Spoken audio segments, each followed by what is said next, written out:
నమస్తే రైతు సోదరులకు శుభోదయం నీలతల్లి కార్యక్రమానికి స్వాగతం. వేసవి సీజన్ వచ్చిందంటే చాలు కూరగాయల కొరత తీవ్రంగా ఉంటుంది. ముఖ్యంగా నగరాల్లో ఈ సమస్య అధికంగా కనిపిస్తుంది. అందులోనూ ఈ ఏడు యాసంగిలో తెలంగాణ రాష్ట్రంలో 30% కూరగాయల సాగు తగ్గుముఖం పట్టినట్టు ఉద్యాన శాఖ అధికారులు వెల్లడించారు. ప్రజల అవసరాలను తీర్చేందుకు ఇప్పటికే సుమారు 20 రకాల కూరగాయలను మహారాష్ట్ర, కర్ణాటకతో పాటు ఇతర రాష్ట్రాల నుంచి దిగుమతి చేయనున్నారు. దీంతో ఈ వేసవిలో కూరగాయల ధరలు భారీగా పెరగొచ్చని అంచనా. ఈ క్రమంలో మార్కెట్పై ఆధారపడకుండా పూర్తి సేంద్రియ విధానంలో ఇంటి పట్టునే కూరగాయలు, ఆకుకూరలు సాగు చేసుకోవచ్చు. మిద్దె, పెరటి ఆవరణలో మనకు నచ్చిన పంటలు పండించుకుంటూ ఆరోగ్యకరమైన జీవితాన్ని అనుభవించవచ్చు. మరి ఈ వేసవిలో ఎలాంటి కూరగాయలు, ఆకుకూరలు పండించాలో మిద్దె తోటల సాగు నిపుణులు రఘుత్తమరెడ్డి గారి మాటల్లో తెలుసుకుందాం. పదండి. మార్కెట్లో కొంటున్న ఆకుకూరలు, కూరగాయలు రుచి పచి ఉండవు. మందులు కొట్టి పండించే ఈ ఆహారం తింటే ఆరోగ్యం ఏమవుతుందో అనే ఆందోళన చెందని వారంటూ ఉండరు. మన ఇంటి డాబా మీద, పెరట్లో, ఇంటి ముందు కుండీల్లో మనం తినే కూరగాయలను మనమే పండించుకుంటే బయట మార్కెట్లపై ఆధారపడకుండా రుచికరమైన కూరగాయలతో పాటు సంతృప్తి లభిస్తుంది. ఈ విషయాన్ని గుర్తించిన చాలామంది నగరవాసులు మిద్దె, పెరటి తోటల సాగు చేపడుతున్నారు. అయితే ప్రధానంగా మిద్దె సాగుదారులు చేసే పొరపాటు ఏంటి అంటే సీజన్ను తెలుసుకోకుండా అన్ని రకాల పంటలను ఒకేసారి పండించడం. అలా చేస్తే నష్టాలు తప్పవు అంటున్నారు మిద్దె తోటల సాగు నిపుణులు రఘుత్తమరెడ్డి. మరి సీజన్కు అనుగుణంగా పంటలు పండిస్తే సత్ఫలితాలు అందుతాయని అంటున్నారు. మరి ఈ వేసవి కాలంలో ఏ ఆకుకూరలు, కూరగాయలు పండించుకోవాలి, వేసవి నుంచి మొక్కలను సంరక్షించుకునే పద్ధతులేంటో ఇప్పుడు చూద్దాం. హెచ్ఎంటీవీ మిద్దె తోటల, పెరటి తోటల ఔత్సాహిక రైతు మిత్రులకు వెల్కమ్. ఇప్పుడు ప్రధానంగా వేసవిలో మనం ఏమేమి కూరగాయలను, ఆకుకూరలను బాగా పండించవచ్చో మనం ఇప్పుడు కొంచెం తెలుసుకుందాం. వేసవి ప్రారంభంలో మనం చుక్కకూర, గోంగూర విత్తుకోకపోవడం మంచిది. వేసవి మధ్య నుంచి చుక్కకూరను, గోంగూరను విత్తుకుంటే మంచిది. మీరు ఇప్పుడు ఈ తోటలో చుక్కకూర అదిగో పూతకొచ్చింది. మీకు చుక్కకూర, గోంగూర ఎట్లా ఇప్పుడు పూతకొచ్చిందో మీకు చూపిస్తారు మన వాళ్ళు. ఇప్పుడు ఆకుకూరలు, అన్ని ఆకుకూరలు నాటుకోవచ్చు, కానీ చుక్కకూరను, గోంగూరను కొన్నాళ్ళు నాటకుండా ఉండడం మంచిది. ఇది బాగా గుర్తుపెట్టుకోవాలి. ఎందుకంటే అవి నాటగానే 3-4 అంగుళాలకు రాకముందే వెంటనే పూతకు వస్తాయి అన్నమాట. ఎందుకంటే అవి పూతకు వచ్చే సమయం ఇప్పుడు. కనుక ఆకుకూరల విభాగంలో ఈ 2 రకాలను ఇప్పుడు నాటుకోకుండా 1 నెల, 2 నెలలు వాయిదా వేసుకోవడం మంచిది. అంటే అవి పూత పూసే సీజన్ కొంచెం దాటిన తర్వాత నాటుకుంటే మళ్ళీ చాలా ఆలస్యంగా 2-3 నెలలు గడిచిన తర్వాత, మనం విత్తుకున్న తర్వాత 3-4 నెలలు ఆకునిచ్చిన తర్వాత అవి మళ్ళీ పూతకు వస్తాయి. దాదాపు వేసవిలో ఒకేసారి అవి ఈ కాలంలోనే పూతకు వస్తాయి ఈ 2 రకాలు. సో అందువల్ల ఈ 2 రకాలను మటుకు మీరు వేసవిలో ఇప్పుడే నాటుకోకుండా ఉండడం మంచిది. తక్కిన చాలా రకాల ఆకుకూరలు ఉన్నాయి. వేసవి అనేది ఆకుకూరలకు చాలా అనువైన సీజన్ నిజానికి. గంగవాయిలి కూడా దొరుకుతుంది మార్కెట్లో, మీరు చూస్తారు కదా గంగవాయిలి. అదేవిధంగా పొన్నగంటి ఆకుకూర, చెన్నంగి ఆకుకూర, పచ్చకూర అనే ఆకుకూర కూడా ఉంటుంది, మీకు చూపిస్తారు. ఈ తోటలో ఇప్పుడు ఉన్నటువంటి ఒక 1/2 డజను రకాల ఆకుకూరల్ని మీకు చూపిస్తారు. మెంతిని కూడా మనం నిరంతరం పండించుకోవచ్చు, మెంతి ఆకును. అయితే మెంతి ఆకును ఇప్పుడు మనం వేసవిలో పండించాలి అంటే కాస్త పాక్షికంగా నీడ ఉన్న ప్రదేశం కావాలి. కనీసం మధ్యాహ్న పెండ పడకుండా ఉంటే, ఉదయ పెండ కానీ సాయంత్రం ఎండ కానీ పడితే మెంతి మనం బాగా పండించుకోవచ్చు. అప్పుడు కూడా మెంతికి ఉదయం, సాయంత్రం కొంచెం లైట్గా వాటర్ స్ప్రే చేసుకోవాలి. ఎందుకంటే ఈ ఉష్ణోగ్రతల నుంచి వాటిని కాస్త కాపాడుకోవడానికి. అదేవిధంగా మీరు కొత్తిమీరిని కూడా, అంటే ధనియపు మొక్కల్ని కూడా పెంచుకోవచ్చు. వేసవిలో కూడా పెంచుకోవచ్చు. కాకపోతే ఇదే నీడ పట్టున పాక్షికంగా నీడ ఉండాలి. మొత్తం నీడ కింద కూడా ఏ మొక్క రాదు. మధ్యాహ్నపు ఎండ పడకుండా చూసుకుని ఉదయం, సాయంత్రం ఎండలు పడే చోట మనకు తోటలో, పెరటి తోటల్లో, మిద్దె తోటల్లో పండ్ల మొక్కలను పెంచుకుని పెద్ద చెట్లుగా పెంచుకోవాలి అని చెప్పటంలో ఇంకొక అదనపు ఉపయోగం ఏముంటుంది అంటే వేసవి ఎండ పెద్ద చెట్ల మీద పడి ఆ మేరకు కొంత ఎండ తగ్గుతుంది. పెద్ద చెట్ల వల్ల, పండ్ల చెట్ల వల్ల మనకి మిద్దె తోటలో చల్లదనం కూడా ఏర్పడి చిన్న చిన్న ఆకుకూర మొక్కలు, కూరగాయ మొక్కలకు కొంత వాటి నీడబడుతుంది. కొంత ఈ పెద్ద మొక్కల చల్లదనం ఈ చిన్న మొక్కలకు ఉపయోగపడి కొంచెం అవి వాటికి రక్షిత వాతావరణం ఏర్పడుతూ ఉంటుంది. కనుక కొత్తిమీరి, మెంతిని కూడా అటు కూరల్లో ఔషధ విలువల కోసము, సుగంధం కోసం వేసుకోవడం కాకుండా ఈ మెంతిని, కొత్తిమీరిని ఆకుకూరగా, పచ్చడులుగా వాడుకోవడానికి కూడా అవకాశం ఉంది. కనుక మనం మెంతిని, కొత్తిమీరిని కూడా ఆకుకూరలాగా కూడా వాడుకోవచ్చు, మీ అందరికీ తెలుసు. కనుక వాటిని కూడా మనం ఇప్పుడు వేసవిలో పాక్షికంగా నీడకు, పాక్షికంగా ఎండకు వాటిని కూడా మనం సాగు చేసుకోవచ్చు. మెంతి చాలా స్వల్పకాలిక రకం, మీ అందరికీ తెలుసు. మెంతి విత్తనాలను విత్తగానే 3వ రోజు కల్లా అన్నీ మొలుస్తాయి. ఒక 15-20 రోజుల్లో మీకు కూర వండుకోవడానికి, ప్రత్యేకంగా మెంతి ఆకును కూరగా పప్పులో, పెసరపప్పులో వేసి వండుకోవడానికి కూడా తొందరగా అందుబాటులోకి వచ్చేది మెంతి కూరే. అన్ని ఆకుకూరల్లో కంటే గుర్తుపెట్టుకోండి, నాటిన మనం మెంతి విత్తనాలను విత్తిన 3 వారాల్లో లేదా 2 వారాల్లో కూడా మీకు మెంతి మనం పెరుక్కొని చిన్నగా కట్ చేసుకుని వేర్లు మాత్రం తీసేసి చక్కగా కాస్త పెసరపప్పు వేసుకొని కూడా బాగా వండుకోవచ్చు. అతి తక్కువ కాలంలో మీరు ఆకుకూర చేతికి రావాలి తక్షణం, మనకు వారం 10-20 రోజుల్లో మనకు కాయగూరలు వచ్చేటట్టు లేవు అని మీరు అనుకున్నట్టయితే తప్పనిసరి ఒక చిన్న చిన్న మడుల్లో మీరు వారానికి ఒక మంతి చిన్న మడి చొప్పున మీరు విత్తుకుంటూ స్టెప్ బై స్టెప్ వెళ్ళినట్టయితే మీకు వారంలో ఒక రోజు తప్పనిసరి ఒక మెంతి ఆకుకూర అందుబాటులో ఉంటుంది. ఈ ఆకుకూరలను పండించడానికైనా ఉబ్బెత్తు మడులు తయారు చేసుకోవాలి. ఉబ్బెత్తుగా మనం మట్టినంతా కాస్త ఉబ్బెత్తు చేసుకొని మనము ఆ ఉబ్బెత్తుగా ఉండే మట్టి మీదనే వీటిని సాగు చేసుకోవాలి. ఎందుకంటే నీరు నిలవకూడదు, ఎక్కువ పెట్టకూడదు.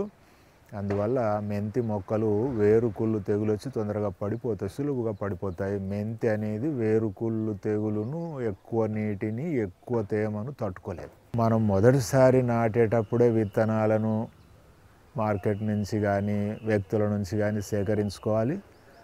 ఆ పంట నుంచి మనం విత్తనాలు కట్టుకొని వాటిని, అవి హైబ్రిడ్ అయినా దేశీ అయినా సరే, వాటి నుంచే మనం విత్తనాలు కట్టుకొని మనం మరుసటి సంవత్సరం నుంచి మన విత్తనాలు మనమే తయారు చేసుకుని మనమే వాటిని మరి వచ్చే సీజన్లో నాటుకుంటే అవి ఎక్కువ మొలక శాతం వాటిల్లో ఎక్కువ ఉంటుంది. విత్తనాలు పాతబడిపోతున్న కొద్దీ మొలక శాతం తగ్గిపోతూ ఉంటుంది. వేసవి సీజన్లో బీర, బెండ, దోస, వంగ, గోరుచిక్కుడు వంటి కూరగాయలను పండించుకోవచ్చు. వీటిని సాగు చేయడం వల్ల మార్కెట్పై ఆధారపడాల్సిన అవసరం ఉండదు అంటున్నారు ఈ మిద్దె సాగుదారు. అయితే ఒకే పంటలో విభిన్న రకాలను సాగు చేసుకోగలిగితే మిద్దె సాగుదారు ఓ పంట పోయినా మరో పంట ద్వారా ఉత్పత్తులు లభిస్తాయని చెబుతున్నారు. విత్తనం నాటే దగ్గర నుంచి కూరగాయ పంటకు ఎలాంటి చీడపీడలు వ్యాపిస్తాయి, నీటిని అందించే విధానం ఏంటి, సేంద్రియ ఎరువులను ఎలా పిచికారీ చేయడం వంటి వివరాలను ఇప్పుడు తెలుసుకుందాం. బెండ, వంగ, గోరుచిక్కుడు, బీర ఈ 4 రకాలను వేసవిలో, దోసను కూడా గుర్తుపెట్టుకోండి. కూర దోసను లేదా మనం తినే దోసను, డైరెక్ట్గా తినే పచ్చి దోసను కూడా మనం బాగా ఇప్పుడు వేసవిలో పండించుకోవచ్చు. సోర, కాకెర, పొట్ల కొంచెం సమస్యాత్మకమైనవి వానాకాలంలో, ప్రధానంగా శీతాకాలంలో పండుతాయి. ఇప్పుడు సోరను నాటుకోకపోవడం మంచిది. గుమ్మడి, సోర, బూడిద గుమ్మడి వాటిని మనం ఇప్పుడు నాటుకోకపోవడం మంచిది. ఇందాక చెప్పుకున్న 4 రకాల కాయగూరల్ని మనం వేసవిలో బాగా పండించవచ్చు. వంగ, బెండ, బీర, గోరుచిక్కుడు. అంచేత ఈ 4 రకాల కూరగాయలను మనం ఇందాక చెప్పుకున్న ఓ 1/2 డజన్ రకాల ఆకుకూరలు ఉన్నాయి కదా, వీటిని కనుక మనం వేసవిలో పండించుకోగలిగితే మీరు మార్కెట్ మీద ఆధారపడక్కర్లేదు. ఏ ఒక్కరోజు కూడా మార్కెట్కు వెళ్ళనక్కర్లేదు. అంచేత బీర, వంగ, బెండ, గోరుచిక్కుడు ఇవి కూడా మీరు వేసవిలో మనం కాస్త ఎండలు ముదరక ముందు మొక్కలు పెరిగేలాగా మనం ఇప్పుడు కూడా నాటుకోవచ్చు.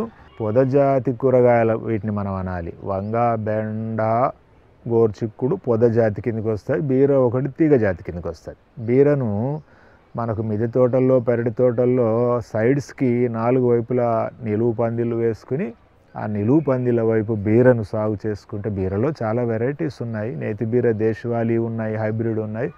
మనం ఏ బీరను నాటుకున్నా 4-5 రకాల బీర రకాలను నాటుకోవడం మంచిది.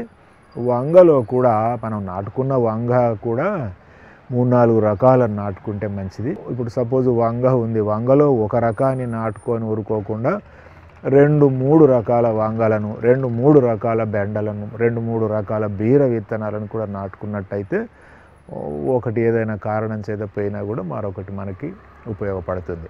బెండ అయితే ఫీట్ దూరానికి ఒక విత్తనం చొప్పున నాటుకోవాలి.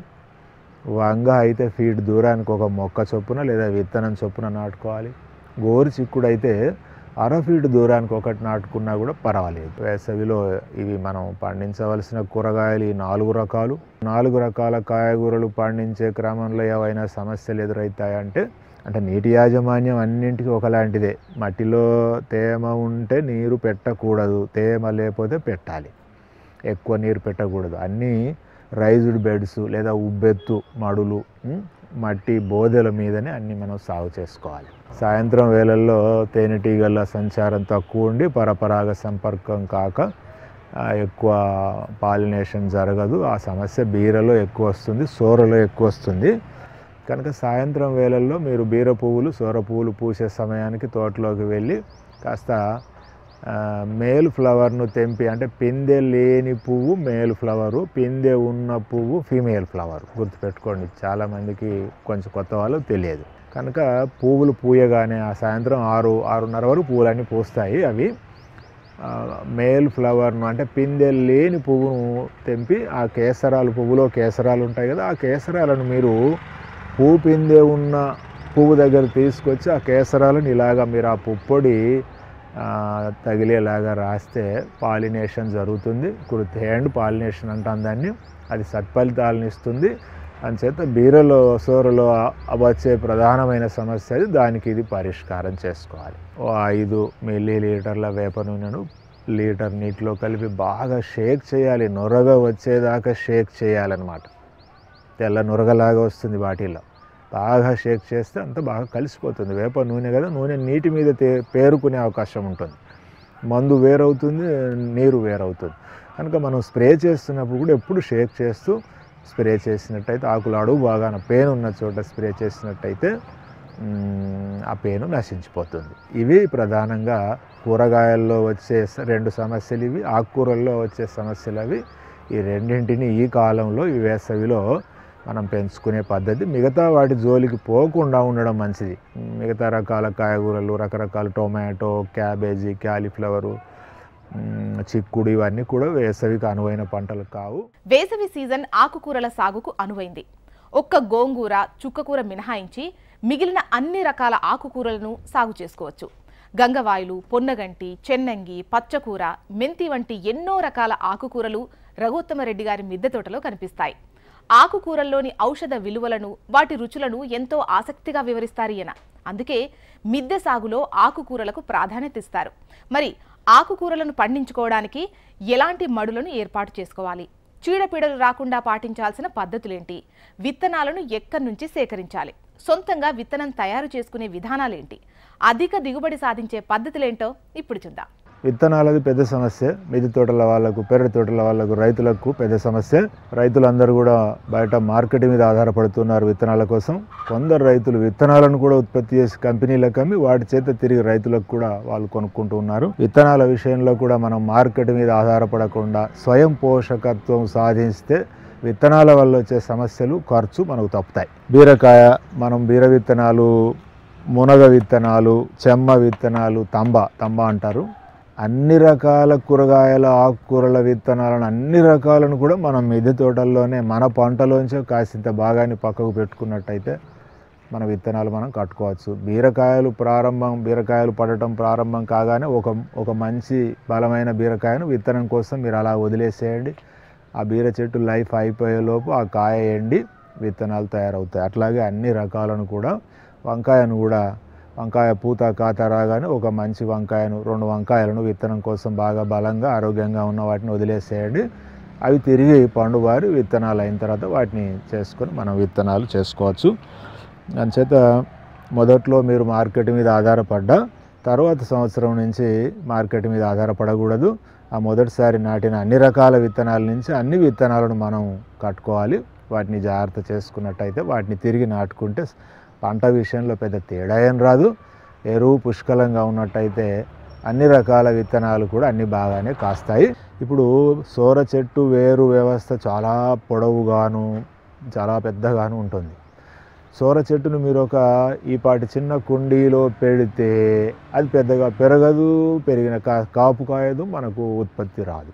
కనుక సోర చెట్టును పెంచాలి అంటే కనీసం 4 ఫీట్ల పొడవు వెడల్పు 2 ఫీటు లోతు ఉన్న మడి, ఒక మడిలో 4 సోర విత్తనాలను నాటుకుంటే పర్వాలేదు, ఒక కుటుంబానికి సరిపడా ఒక సీజన్లో ఒక కాలంలో కాపు వస్తుంది. మీరు ఏదో కుండీలో సోర చెట్టును పెడితే మీరు కాపు కాయించలేరు. కుండీలో ఆపాటి కుండీలో ఇంత కుండీలో మీరు ఒక వంగ మొక్కను పెంచుకోవచ్చు. అంచేత చిన్న కుండీ ఉందనుకోండి, ఒక గోరింట మొక్క, ఒక బంతి మొక్క, ఒక నందివర్ధన మొక్క, ఒక రుద్రాక్ష లేదా చంద్రకాంత మొక్క అట్లాంటివి పెంచుకోవచ్చు. తీగ జాతులు బీర, సోర, కాకర, పొట్ల ఏవి పెంచుకోవాలన్నా మినిమం 4 ఫీట్ల పొడవు వెడల్పు 1 ఫీటు లోతు ఉండాలి. అవి మట్టితో ఉంటేనే మీరు తీగ జాతులను సమృద్ధిగా పండించుకోగలరు. ఇక సింగిల్గా ఉండే కుండీలు ఏవైనా సరే, కాస్త చిన్న పెద్ద కుండీలన్నీ కూడా వంగ, బెండ, గోరుచిక్కుడు ఇట్లాంటి వాటికి అనువుగా ఉంటాయి. అవి సుమారు 1 ఫీట్ లోతున్నా సరిపోతుంది. ఆకుకూరలన్నింటికి 1/2 డజను లోతు ఉండి మీరు ఆకుకూరలను కాస్త కుండీల్లోనూ చిన్న చిన్న గ్రో బ్యాగుల్లోనూ కూడా మీరు ఆకుకూరలను పండించుకోవచ్చు. మట్టి 1/2 ఫీటు లోతు ఉంటే సరిపోద్ది. అన్ని ఆకుకూరలకు సుమారు 1/2 ఫీటు లోతు మట్టి ఉంటే సరిపోతుంది. పొడవు వెడల్పు ఎంత ఉండాలి అంటే అది మీ పరిస్థితిని బట్టి. మీరు బాల్కనీల్లో కూడా కాస్త బాల్కనీ గోడల మీద కూడా చిన్న చిన్న కుండీలు పెంచుకుని ఆకుకూరలు అందులో పెంచుకోవచ్చు. పండ్ల మొక్కలు పెంచాలంటే కూడా ఇంకా కనీసం 6 ఫీట్ల పొడవు వెడల్పు 2-3 ఫీట్ల లోతున్న మడులు కావాలి, ఇటుకల మడులు. అట్లా అయితేనే చెట్టు తగినంత పెరుగుతుంది. ఇది పండ్ల మొక్కలు, తీగ జాతులు, పొద జాతులు, పూల మొక్కలకు సంబంధించినటువంటి చిన్న జాగ్రత్త ఇవి తీసుకుంటే మనం చక్కగా వీటిని కూడా పెంచుకోవచ్చు. కంటైనర్లు మొక్కలకు సంబంధించిన చిన్న నాలెడ్జ్. ఇది చాలామందికి వచ్చే ఓ డౌట్ ఉంటుంది. ఆ డౌట్ ఏమిటంటే, ఒకసారి తెచ్చుకున్న మట్టిని మళ్ళా సంవత్సరం తర్వాత ఆ మట్టిని మార్చాలా లేకపోతే అదే మట్టిని కంటిన్యూ చేయాలా అన్న డౌట్ అడుగుతూ ఉంటారు.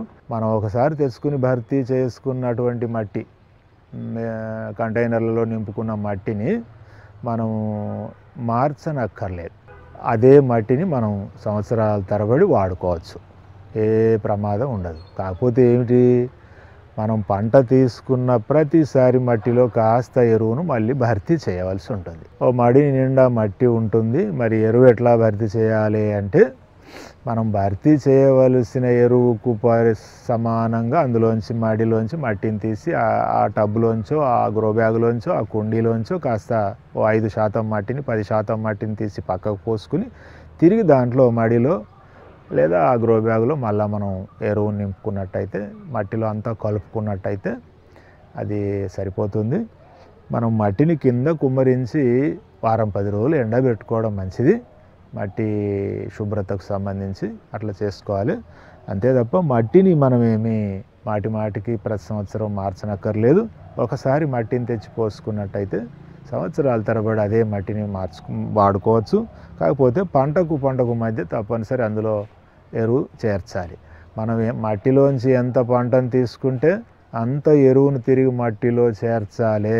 అది ఒక బండ గుర్తు పెట్టుకున్నట్టయితే చక్కగా పంట తీసుకోగానే మట్టిని అంతా కింద గుమ్మరించి ఎండబెట్టి కాస్త ఎరువు మళ్ళీ ఇంత కలుపుకొని నింపుకొని మరేదైనా నాటుకోవాలి. ఓ క్యాబేజీ ఆకు మీద క్యాబేజీ ఆకు అడుగు భాగంలో మనం పేనును వెంటనే గమనించినట్టయితే ఆ క్యాబేజీ ఆకు అన్ని ఆకులకు పేను సోకుతుంది. ఆ మడిలో, ఆ బెడ్లో, ఆ బ్యాగులో ఉన్నటువంటి, ఆ రైజ్డ్ బెడ్లో ఉన్నటువంటి అన్ని మొక్కలకు కూడా ఆ పేను సోకుతుంది. క్రమంగా అది తోట అంతా చాలా మొక్కల మీదకి పాకుతుంది. అప్పుడు మనం చేత్తో నివారించలేని పరిస్థితికి వెళ్ళిపోతాం. సో అందువల్ల నిత్యం తోటకు నీరు పెట్టడానికి ఓ రౌండ్ ముందు తిరగాలి తోటలో. అప్పుడు ప్రతి రకం మొక్కలు ఆ మొక్కలను చెక్ చేస్తూ ఉండాలి. ముఖ్యంగా ఆకులను తిప్పి చూస్తే, ఆకుల అడుగు భాగాలను తిప్పి చూసినట్టయితే పేను సోకింది లేనిది తెలుస్తుంది. అంచేత షాంపిల్ టెస్ట్ లాగా మీరు బెండ మొక్కల్లో ఓ 2-3 మొక్కలు ఆకులను అడుగు భాగాలు, ఆ చివరి మొక్క, మధ్య మొక్క, ఈ చివరి మొక్క కాస్త ఆకుల అడుగు భాగాలు చూస్తే మీకు షాంపిల్ టెస్ట్ చేసుకోవటం, ఈ మడిలో పేను ఉందా లేదా, ఈ మడిలో ఉన్న మొక్కలకు పేను ఉందా లేదా అని తెలుసుకోవాలంటే ఆ మడిలో ఉన్న మొక్కలు 4-5 మొక్కలకు అటు ఇటు కాస్త చూసినట్టయితే పేను ఉన్నది లేనిది తెలుస్తుంది. పేను ప్రారంభమైన వెంటనే కనపడుతుంది. ఆకులను వెంటనే తెంపి బయటపడేస్తే పేను నివారణ అవుతుంది. అంచేత తొలి దశలోనే మనం చీడపీడల్ని గుర్తించినట్టయితే వాటిని నివారించడం చాలా సులువు అవుతుంది. అది మనం గమనించాల్సిన విషయం. మరోసారి మరో విషయంతో మళ్ళీ కలుసుకుందాం. నమస్కారం. ఈరోజు ప్రసారమైన కార్యక్రమంతో పాటు సాగుదారులకు ఉపయోగపడే సేద్య సమాచారం, అభ్యుదయ రైతుల అనుభవాల కోసం HMTV అగ్రి యూట్యూబ్ ఛానల్ని సబ్స్క్రైబ్ చేసుకోండి. ఇది ఇవాల్టి నేలతల్లి కార్యక్రమం. నమస్తే.